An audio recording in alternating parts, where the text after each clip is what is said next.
Call this legislative session to order. Please join me in a prayer. Heavenly Father, thank you very much for this day.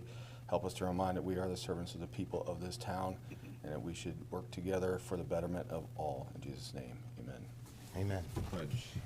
Pledge allegiance to the flag of the United States of America and to the republic for which it stands, one nation, under God, indivisible, with liberty and justice for all. Roll call, please. Mr. Powell is absent. Mr. Bronner. Here. Mr. Bishop. Here. Mr. Boehner. Here. Mr. Tomlin. Here. Mrs. Kroger. Here. Mrs. Edichico. Here. Is there a motion to excuse Mr. Powell for? I'll make a motion to excuse Mr. Powell. Second. So we have a motion by Mr. Boehner, second by Mr. Bronner to excuse Mr. Powell. All in favor? Aye. Opposed? He's excused. Thank you.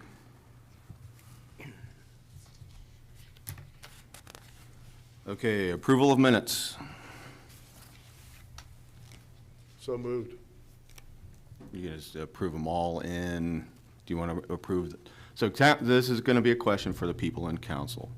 Okay. Normally, we don't have 4 sets of minutes to approve. This time we do. Okay. It's up to you whether you want to approve them all in one fell swoop or if you want to approve them separately. I think it's easier just to do it all one fell swoop. Okay, so is your motion to approve all 4 in All one? four of them, yes. All right. Is there a Second. second? Okay, we have a motion by Mr. Boehner, second by Mrs. Edichico to approve all 4 sets of minutes. Roll call, please. Mr. Bronner. Yes. Mr. Bishop. Yes. Mr. Boehner. Yes. Mr. Tomlin. Yes. Mrs. Kroger. Yes. Mrs. Edichico. Yes. Okay, so all those minutes are approved. I don't know if anybody saw my email before you got here today, but in the rare cases where there's a change of council, and we do have to approve minutes from the previous council, if you weren't actually in the gallery listening, it's probably a good idea to go back and watch the last meeting if it's online, or there was a special meeting that they had at the end of last session that would not have been online, so it might have been good to see if Mrs. Kocher, am I saying that correctly? Good, finally you got it. Can supply you the audio for that. All right, moving on, audience participation.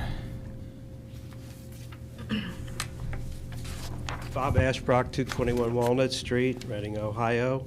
I think all of you here recognize the fact that civic works project, public works projects oftentimes drag on, and so is the case with various highway projects, including the one that affects our community most, I-75 through the valley. There may be some people in the community still that remember a presentation made by ODOT here about 15 years ago in which they described their plans for widening I-75 throughout our stretch.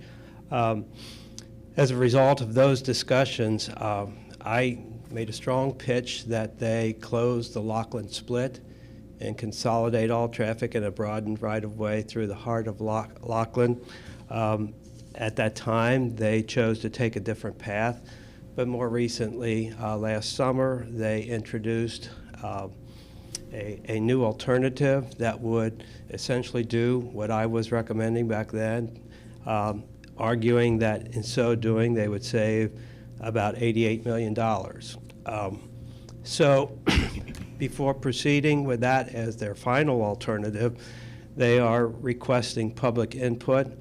And so I'm offering this evening information about their scheduled public hearings for that purpose. On February 17th, some 3 weeks or so from now, they will be conducting a public input session, virtual in nature. It will be scheduled for noon that day, and it can be accessed at the website www.publicinput.com/I-75 improvements. The information contained at that session will be repeated in an in-person setting 2 weeks later on March the 1st from 5:30 to 7:30 at the Sharonville Convention Center. So I think it was very important for our community if this newest alternative, the one that I advocated so strongly for many years ago, would actually be the one that would be adopted. The information that they released last spring suggested that if approved, they would be demolishing the overhead section of I-75 as it traverses the city of Reading. We all know that improved public gateways into the community are a way of bolstering our image. And I'm thinking in particular of the Bridal District that currently has traffic routed into Reading from Lockland, for example, by first having to encounter that overhead bridge. So I think it would be a significant aesthetic improvement with its elimination. And more to the point, it would enhance the quality of life for a significant number of people that live in the valley, in the fact that it would greatly mitigate highway noise. With the present situation on I-75, you will find instances in which the northbound traffic comes to a complete halt because of an accident. And anyone who lives down here and is present or aware when such a stoppage occurs recognizes a profound change in noise levels within the community. So for all of those folks that live down here, I think that's an important consideration. And I certainly would recommend that council members in the community who are have a further interest in this make plans to participate in either of these two sessions. Thank you. Any questions for Mr. Ashbrook? Other audience participation?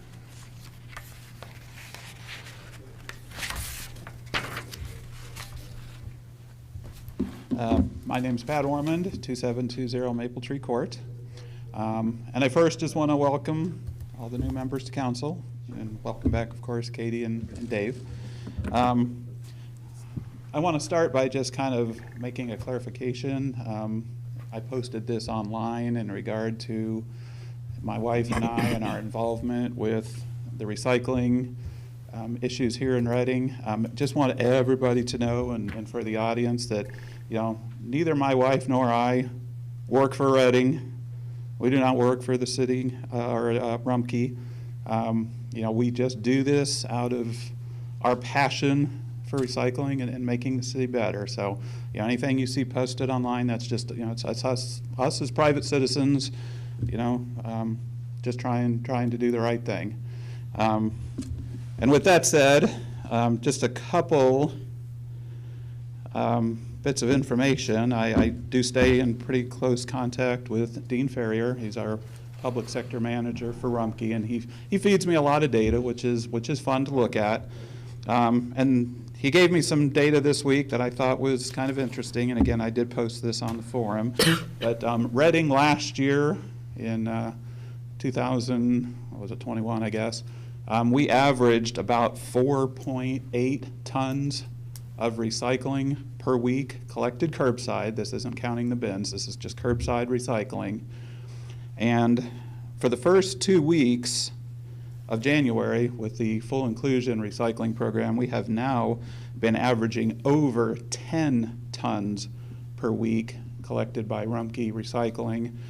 That is a 120% increase for our city doing curbside recycling. So I applaud everybody in the city who is using either the totes or the carts to conduct their recycling. They also gave me this little bit of information that we have about approximately 1,400 of the actual green recycling carts being used in our city. Now, the recycling carts are the preferred method for collecting recycling, really for two reasons: volume, obviously, in this e-commerce generation, and litter prevention, because they do have a lid, the totes do not, and they're easily wind blown.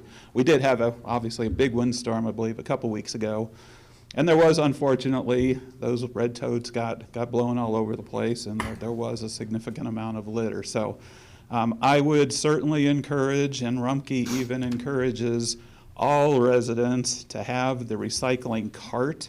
It is not any extra charge. It is, it can be as much a part of the $4 a month service fee as the red tote. So, if you want the cart, no extra charge, you just call the 1-800-828-8171 number for Rumpke, and they will have it out to you in a couple of days. And they'll probably even let you keep the tote if you want both of them.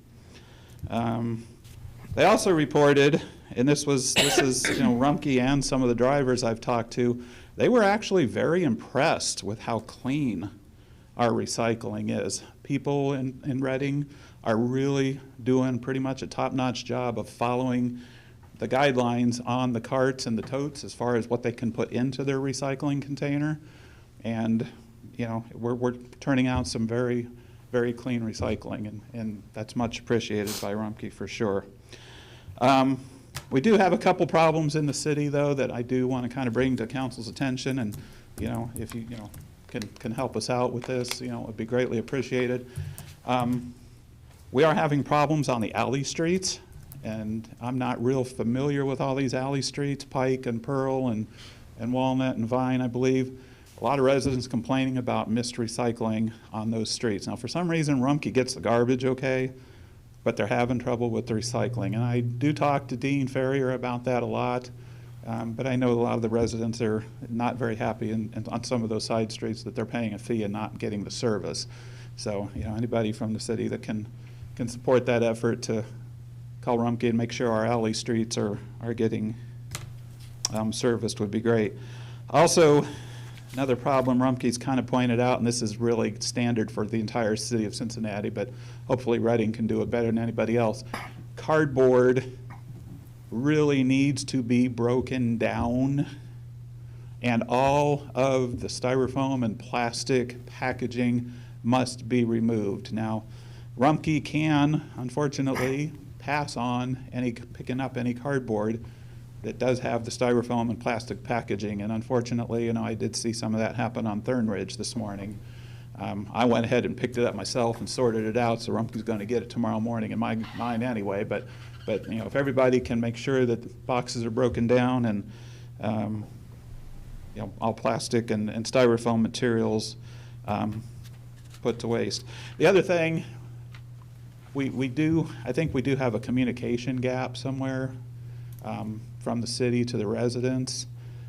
To my knowledge, citizens have received a flyer from Rumpke, and they see our social media posts, but I haven't really, I don't believe, seen anything official out of the city yet as far as like change of garbage days and the recycling information. And this is becoming an issue on Fridays especially. People throughout the city that were so used to having their recycling picked up on Fridays are still putting it out on Fridays, and then they're thinking Rumpke didn't come to get it. And of course, Rumpke wasn't supposed to come and get it. So yeah, maybe they didn't read the flyer, but I think something maybe on our next water bill, an insert or something typed on there to officially let people know the garbage days and recycling days are the same day would be greatly appreciated. Just on that, Patrick, yeah. if I could, the city did put out that information. Rumpke sent it out for us. So they sent us a small draft, and Patrick and I reworked it. Okay, so that flyer from the was, city. that was a city flyer then? Yes, it was. Okay. Rumpke paid for it, which we're very No, thankful. that's great, okay. I just want to make sure, because people really are still putting that out, so maybe even a small print on the water bill or something, just to mention the garbage day and recycle days are the same. And that could happen, that will happen ASAP. You know, what I understood of that, they get so many cards printed at a time, and to add something on, as soon as we are through this cycle of the water bills, it will be put on. Gotcha. So that was explained to me. And I also did want to let you know through our Hamilton County grant, Gage Bradford's willing to pay for 4 inserts, per year that we, if we want to say anything about garbage or recycling or whatnot, he will actually pay to put those inserts in there for us. I did have a request. A very wonderful lady up on Harvest Lane had maybe mentioned on our what is it, Reading Cleanup Day, that incinerator lane is open there for dumping tires and I think some other garbage and whatnot. And she was suggesting maybe that it be open maybe a couple more times during the course of the year. I don't know if that's a possibility. Not an official cleanup day, but maybe a day that incinerator lane was open for bringing tires and other items that they would normally drop off on a cleanup day. And tires cost us to get rid of. Daryl has been able to get those dumpsters through recycling Okay. groups. That's the only time that we can do that, is when he Gotcha. can get Okay. that. I was bringing up Yes. what people mentioned to us. And I also did want to just let everybody know, especially for the new members of council, that we did have an ordinance passed back in October, I believe, the unsolicited materials, especially Velasquez throwing the door store ads. I did have an encounter with a woman delivering this weekend, again, just randomly throwing them right and left out of her car window. And the police were called. Two very, very nice professional Reading police officers came and handled our situation. But they did not issue a citation. They didn't really know what the ordinance was all about, and they didn't see it as litter. So I just wanted you to know that that ordinance is out there, and people are keeping watch on it. But I did want to thank those Reading police officers for coming out and just being wonderfully professional about the whole thing. All right, that's all I got. Thank you very much. Mr. Ormond, I have a question, but go ahead, Ms. Zinn. Oh, real quick, I was just going to add, to remind everybody that the recycling dumpsters that were by the stadium are now at Incinerator Lane at the city's garage. off Yes, of Reading thank Road. you. And I know they're open from 7 to 3:30, I believe. Yes. And I actually just saw that for the first time today. It's actually a pretty nice setup up there. So if you're a resident that lives in an apartment complex, I know the hours are a little bit limited, but 7 to 3:30 up at Incinerator Lane, which I think is right on the Evendale border. I think that's just that left before the bridge there and going into Evendale. Please continue to recycle at those bins. I've also suggested maybe some apartment dwellers that are near a neighbor that uses a cart that's only half full. A little bit of cart sharing too probably would be nice. Neighborly thing to do if you're able.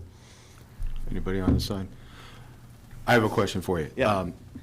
Is your contact aware that not everyone has not gotten recycle bins? Yes, they are aware, but what has to happen, unfortunately, and I've tried to do this myself for some people that have given me an address, those residents do have to make contact with Rumpke, and they need to call that 1-800-828-8171 number to say whether they would like a tote or a cart.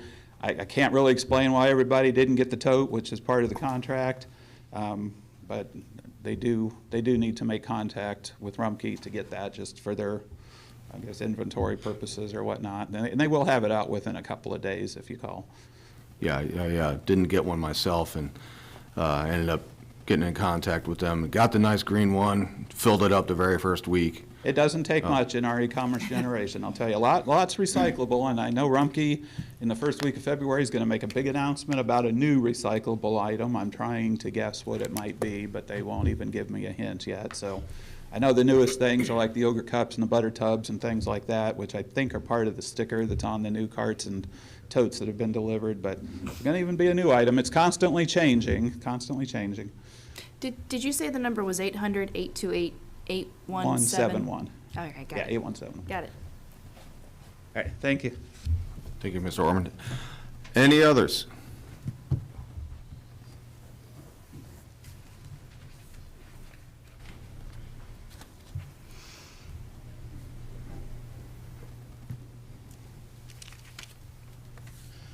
James Shelton, I'm at 2401 Carroll Drive. I know it hasn't officially been brought up in council yet, but I guess Mr. Edechico is going to have a list of things that she's talking about with citizens about doing potentially. One of them I saw on Facebook was adding a DORA district in the bridal district, which sounds great. I don't know if you guys know what DORA is. It's it's a designated outdoor refreshment area. So basically, you can have an open container outside within a certain area.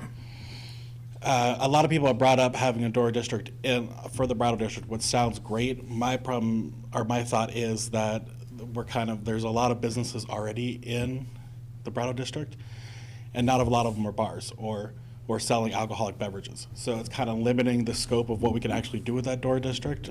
I guess my thought would be maybe designating it for another area where there's potential to open up more bars or restaurants or different venues for entertainment rather than just wedding dress shopping. Not that we don't love the Brattle district. Obviously, the Brattle district is awesome, but it just kind of limits what you can do with the door district, I guess, when you just have a lot of, bridal stores. So that was my thought. Thank you. Thank you. Any questions? No? I can Go ahead. Can I give like a light answer real quick, is what the bridal district is looking at with this, is you have to have, I believe it is 4 businesses that have liquor licenses that would be within the DORA before you can even put it into legislation. So say, there's potential to develop, something on Reading Road or Galbraith Road. There's not the businesses there now that have the liquor licenses to get that in motion. So that's kind of where you're stuck with the area that it goes. Right, and I guess I don't know all the laws around it, so you guys might know better than I do. I don't know if you can establish one and then change it later or something, but it's just I think you only get 1 per city unless you have over a certain amount of residents. So. See, and you do have to have 4 to apply, 4 existing. You Right. can't go, it took the Reading Fine Arts Center to make a 4th one. Right. And again, our police chief has issues with it, so it's still in the process, and it's been in the process for quite some time. And I'm not against it. I think I personally, I like, to go out and have fun too. So I think it's a great idea if used right, and it could be a great economic driver. And I just think, in my personal, and I know it's just my opinion, would be to like Ms. Chico said, target Galbraith Road and see if we can't recreate what we did in the Bridal District on Galbraith Road. That our, master plan already says that we're going to target that area to bring it and, try to develop into something like the Bridal District. So I don't know. I mean, restaurants used to be popular in Reading back before my time, and, Reading Road was the restaurant row for a while. So I don't know if that's something we could recreate or not, but it was just an idea, I guess, just a thought. Other audience participation. Okay, for those watching on TV, there are 45 chairs here. Only 1, 2, 3, 4, 5, 6 of them are filled right now. A lot of room for other members of the community to come and sit and listen and participate. Just a note. All right, moving on to communications, Mrs. Kotcher. No, sir. No communications. Guest speakers, none scheduled. No executive session scheduled, no need for one. Anybody on council? Nope, nope, nope. Okay, good. Legislative session. Wait. Do you have a presentation, I think? But just a couple things. First off, the reminder to everyone, please call 911 with any emergency situations that involve our police, our fire, or EMS departments. Please, again, 911. 733-4122, we are going to maintain 2 clerks. 911 is going to do all our dispatching. It has for some time for fire. There will be 2 clerks, so from 6 a.m. to 10 p.m. when the 2 clerks are available Monday through Friday, you can still call 733-4122. There is a list of information that 911 operators will have about us. What is tax day, what's court day, vital information, and we will keep feeding them information on dates and places as time goes on. But again, it'll be open 16 hours, 6 a.m. to 10 p.m. Monday through Friday. If one of the clerks is ill, we've only maintained 2, so it will not be consistent. People can still call 733-3725, 8 o'clock to 5 o'clock with questions, and you can always call me, 513-509-8619. Email Patrick or I, and we'll get you his questions. Again, it's about $250,000 savings a year, going with 911 here. So again, please call them. There's 2 ordinances tonight with parks. and administration's entirely behind them. We want to thank our Recreation Committee, and I want to thank Susan Slavey, one of my administrative assistants, for drawing those up. We're totally behind them. Patrick will be back Thursday, so he's been out of town for a few days here, so anybody that's been anxious, get hold of Patrick. Thursday will be the day. The reminder, when we have snow and/or ice events, please remove cars from the streets. It helps Public Works tremendously. Just helps a lot. I signed fireworks contract today. We need to order fireworks early before prices went up and things. So again, fireworks will go off 10 p.m. Sunday, July 3rd. Koenig Park, the Legion's Festival is the 2nd and 3rd of July. In Brenda's report tonight, one of the things I always look at is payroll taxes. Taxes on payroll here in Reading up 12.3%. It is always a good indication to us as to how economic development is doing. And again, it isn't always guaranteed that that's going to go up. It's something we work very, very hard at, very diligently. But then again, I tell people all the time, on January 1st of every year, we virtually know, we have known expenditures. We have really no guaranteed revenues. It's just the businesses are here and keep paying them, but it's estimated revenues, and we always got to remember that. It would be nice, again, state auditors for years said, we should have 15% of our general fund in a reserve fund. That'd be a minimum of $1.2 million for us. And, that would get us by, if something should happen economically or, a recession come along to help us maintain it. Patrick brought up the ordinance, on the door store ordinance, and it's something as a council, and this is through our law director, that we really should take a good long look at. It's an ordinance that the way it is written, it's probably headed towards a lawsuit. So, again, lawsuits are expensive. Do we know the ordinance number? Yes, it is 2021-33. It's one we need to review. There's already the contest that that they are under the same type of protection that the Enquire delivery person is. So, there's going to be, potentially that battle, and it seems to be heading that way already. Enforcement, we had said all along the discussion as to doing that. It's a tough one to enforce for us. We have to catch people in the act of littering to give them a ticket for littering. Same way with speeding. Person A can't call City Hall on person B and say they were speeding yesterday, and we can't go out and give them a ticket. We have to catch them. So it is a tough one, but one that should be reviewed and looked at. Other than that, for me, any questions for me? Again, 513-509-8619.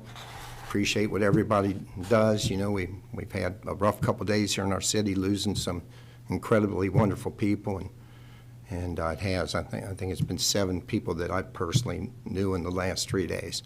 So anyway, God bless them all and all their families. And with that, any questions? Bob, yeah? Bo, I think it's important to remember, let people know that that police number is 733-4122. Yes. It's a backdoor number, non-emergency only. You still have to call 911 for emergency, but if you don't have an emergency, you can call the backdoor number. They'll get to you when they can, but that's why it's a backdoor number. Yes.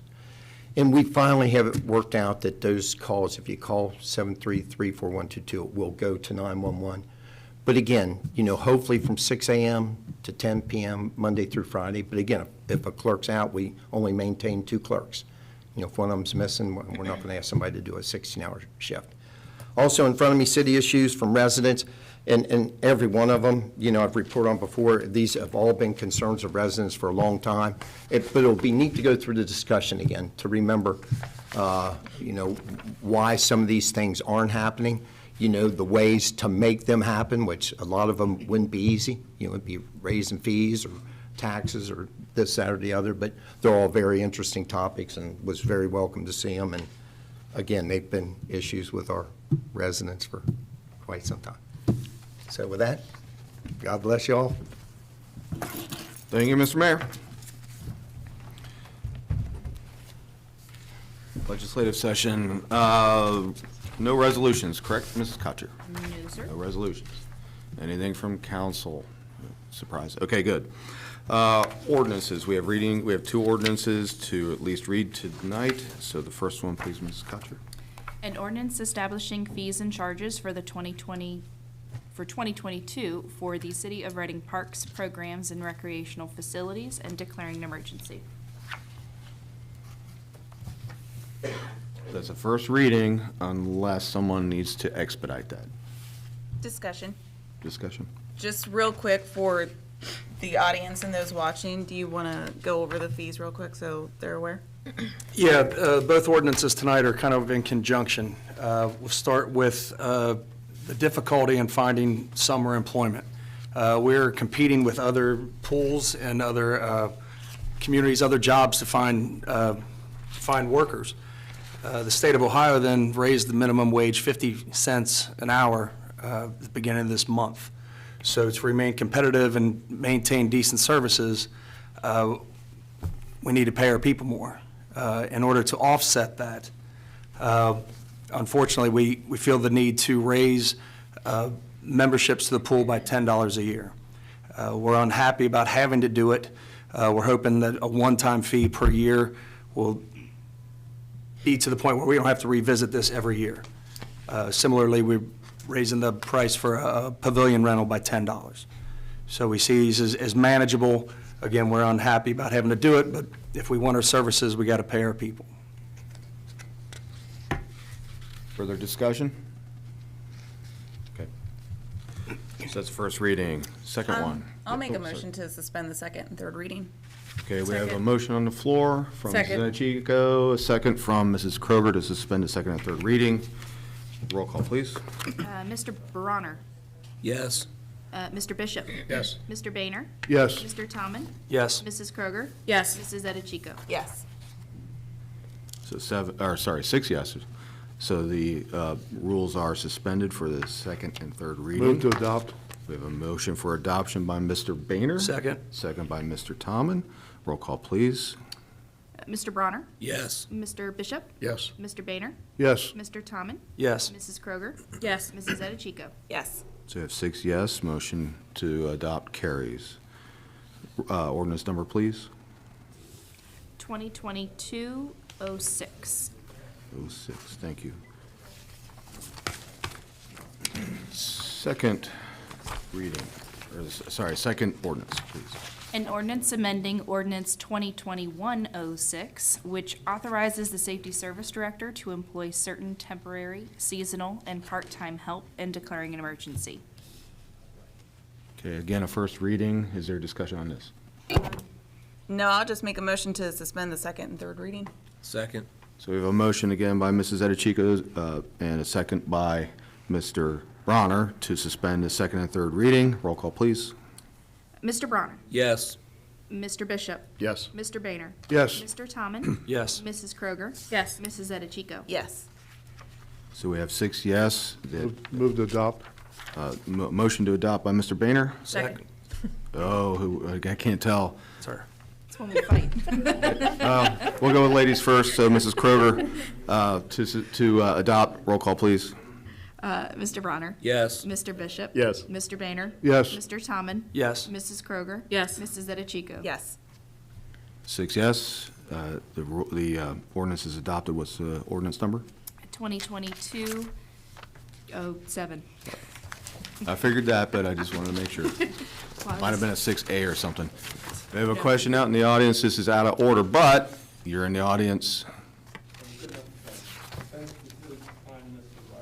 Oh, What did you guys pass? How much, is it an increase in wages or yes. Okay. how much? 56 months? Just raise all the fees without any solicitation from. Well, that's a different thing. I just wondered how much it went up. I didn't hear that, so. I can read through them if you'd like. Let's do that, please. I don't have last year's number, sorry, but the manager is now 1505 from 1505 to 1690 per hour. Assistant managers can be anywhere from 1235 an hour to 1385 an hour. Lifeguards are 11 an hour. Concession workers, $9.30 per hour for a first-year employee, $9.40 per hour for a second-year employee, $9.50 for a third-year employee, and $9.60 for a four-year or more employee. Maintenance workers are $9.50 per hour for first year, $9.60 for a second year, $9.70 for a third year, or $9.80 for a four-year employee or more. And just so we're clear, I called around to Blue Ash, Evendale, and Sharonville, and these are all very comparable to the same problems they're facing and the same wages they're paying. I really didn't know if it was a wage increase or exactly what it was, so I thought, I don't know, I'm here, I'm not going to. Yeah, it was an increase. Mhm.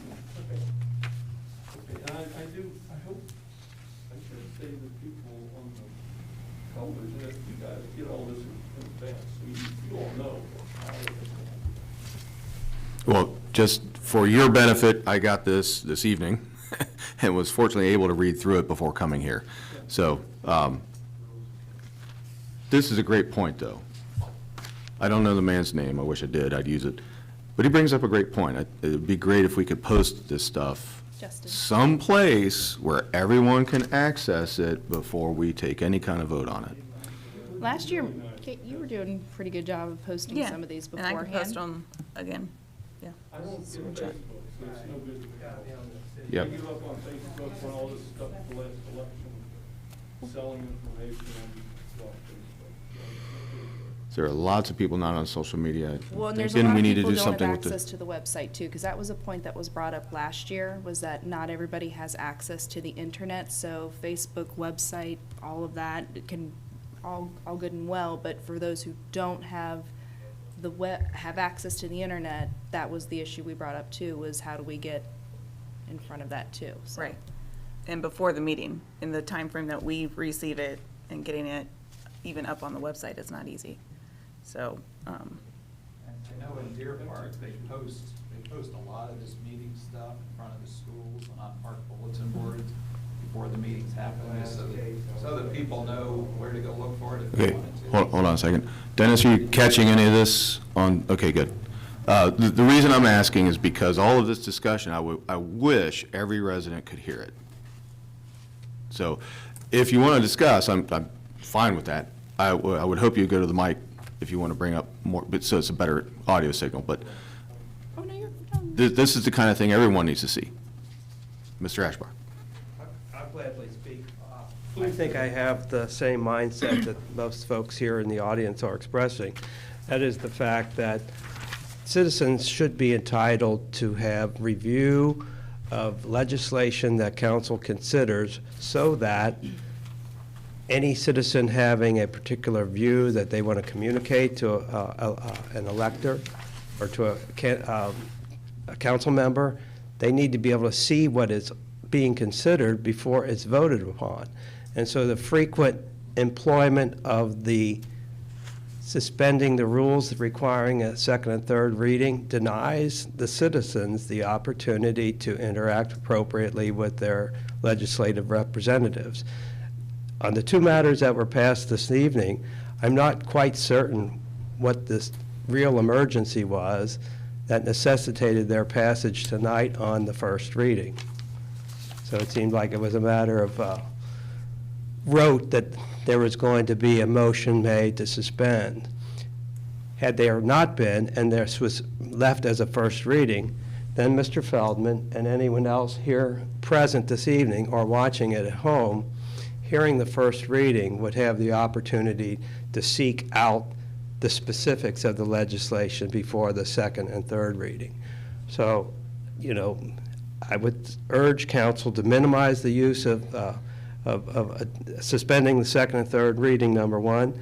I would urge that the legislation be posted to the city's website, and while there is potentially some folks that would not have ready access to it, it is at least available free at the library.